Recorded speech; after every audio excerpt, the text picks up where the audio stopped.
Hello students, कल हमने जीग्लर नाटा catalyst के आधार पर पॉलीमराइजेशन की प्रक्रिया पढ़ी थी। ये किस प्रकार से हम इस कैटलिस्ट को यूज़ करके पॉलीमराइजेशन को हम आसानी से कर सकते हैं। सेकेंड टाइप का मैकेनिज़्म आज पढ़ेंगे, कॉसे मैकेनिज़्म।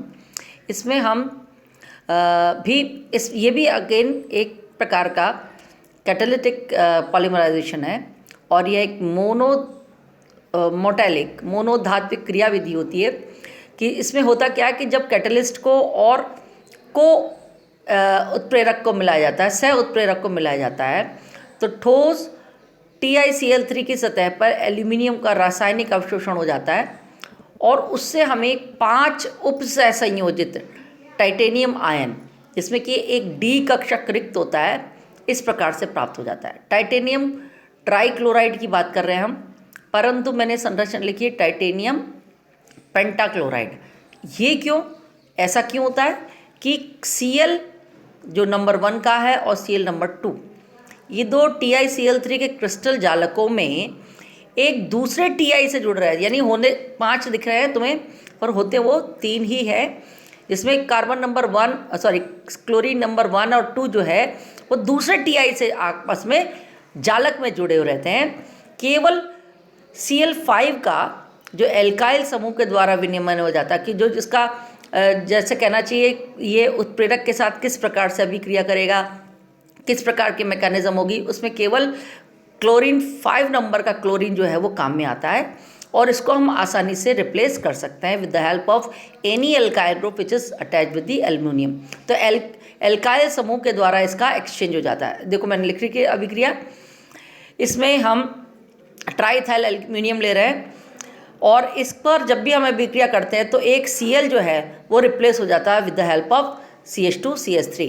इस प्रकार एक नया सक्रिय केंद्र बन जाता है, वापस से टाइटेनियम की एक संयोजकता फिर से फ्री हो जाती है और यह सक्रिय केंद्रक जो है वापस से एक मोनोमर जो एल्कीन है या इथीन है या जो भी है उसके साथ अभिक्रिया करके ये अभिक्रिया को आगे बढ़ाने में मदद करता है। क्या होता है, पॉलीमर बनाना है हमें, तो बहुत सारी मोनोमर यूनिट जो है वो सक्रिय केंद्र के साथ जुड़ती जाएंगी और आपस में एक बड़े अभिक्रिया चलती जाती है और एल्कीन का, स्पेशली एल्कीन का पॉलीमराइजेशन हम देखने को मिलता है इसमें। जैसे कि हमने यहाँ लिया है, देखो एग्जाम्पल हमने स्टार्टिंग कर दी और ये जो टाइटेनियम का हमें जो कंपाउंड मिला है उस पर हम एल्कीन का एक मोनोमर यूनिट जो है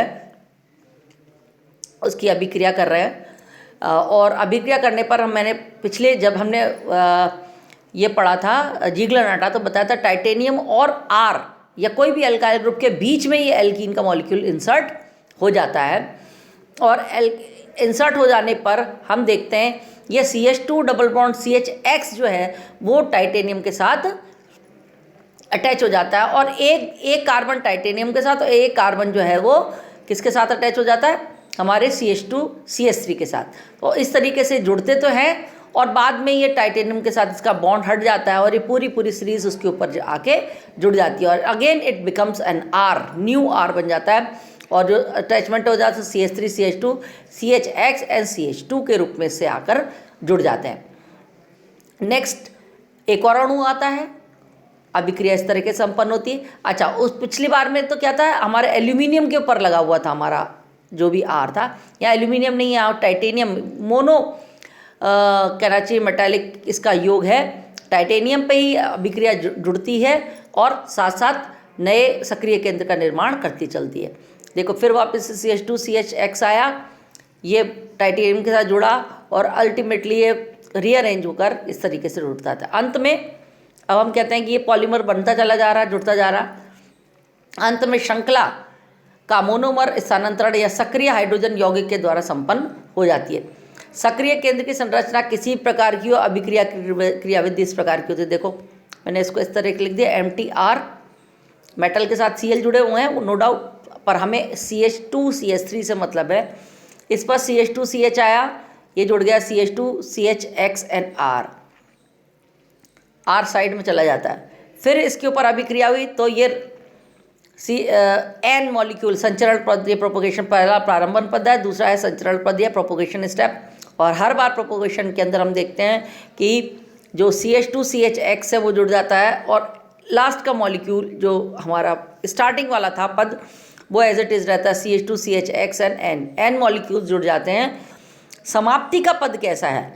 समाप्ति में एक अणु जुड़ता है हमारा, और जुड़ने के बाद जो है, जुड़ने के बाद इसका जो कहना चाहिए पद है वो समाप्ति कैसे होगा?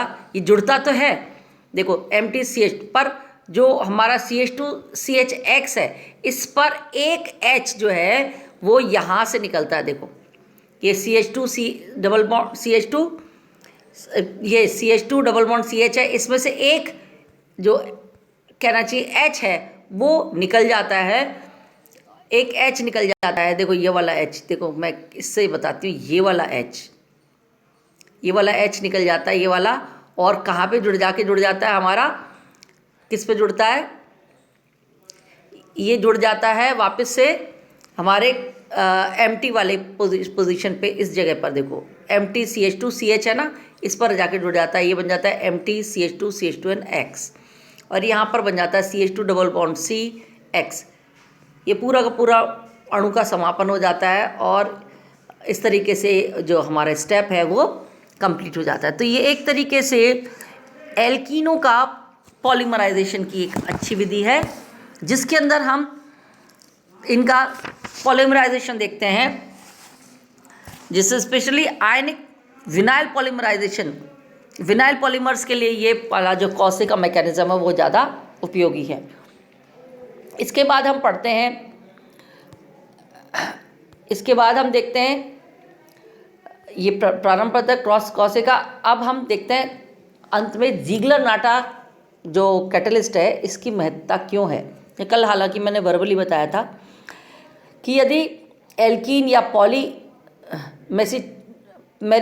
पॉलीमराइजेशन सामान्यतः, एल्कीन का पॉलीमराइजेशन सामान्यतः मुक्त मूलक क्रियाविधि द्वारा संपन्न होता है, तो उसके लिए हमें उच्च ताप की आवश्यकता पड़ती है।